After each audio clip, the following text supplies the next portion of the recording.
Kasi tila lahat ng galaw ng impeachment ay from Makabayan Bloc or from this left-leaning Congress or representatives. Pero may part din kasi na lumabas na picture na si Romualdez nakikipag-meeting sa kanila. Do you think na dun meron partisipasyon si Romualdez at inutusan sila? Oo.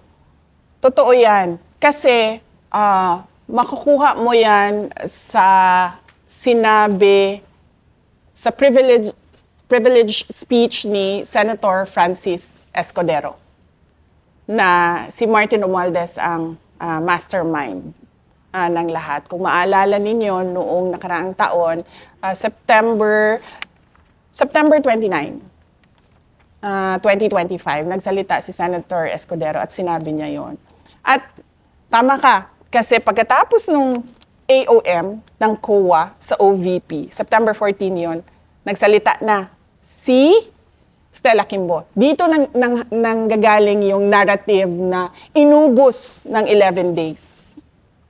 Si Stella Kimbo na yon, hindi na ito kaparte ng Makabayan Bloc. Kaparte na ito ng grupo ni Martin Romualdez. Ayan na yung let's stick to the plan. Yan na yun.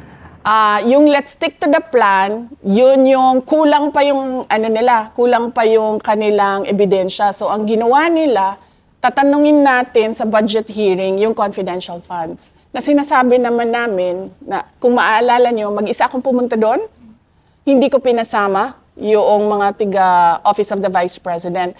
Kasi may nagsabi na sa akin galing sa House of Representatives. Sabi niya, mapapahiya yung opisina ninyo. Sabi ko, okay, sige.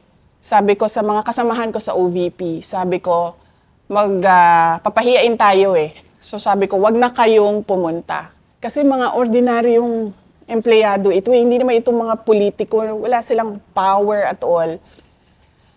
Tapos aatakihin sila, syempre, ng publiko, di ba? Kahit hindi totoo yung mga akusasyon. So sinasabi ko doon sa budget hearing, wala kaming request ng confidential funds. Pero bakit kayo nagtatanong tungkol sa confidential funds? Dalawang tanong lang doon ang hindi confidential funds. Lahat yon puro confidential funds na wala naman sa budget proposal ang confidential funds. So, makikita mo, nagsalita na si Kimbo. Dito nanggaling ang narrative na, inubos ang pera, nilustay ang pera ng 11 araw, 11 days. So, dyan nagsimula yon. Tapos, sumunod na yung September 25, 2023. Yan na yung sinasabi ko sa inyo, may kinalaman si Martin Romualdez dahil yung Makabayan Bloc nakipag-meeting sa kanya, sa opisina niya. Nag-meeting kami, sila naman yung nagsabi publicly. Nag-meeting kami patungkol sa confidential funds.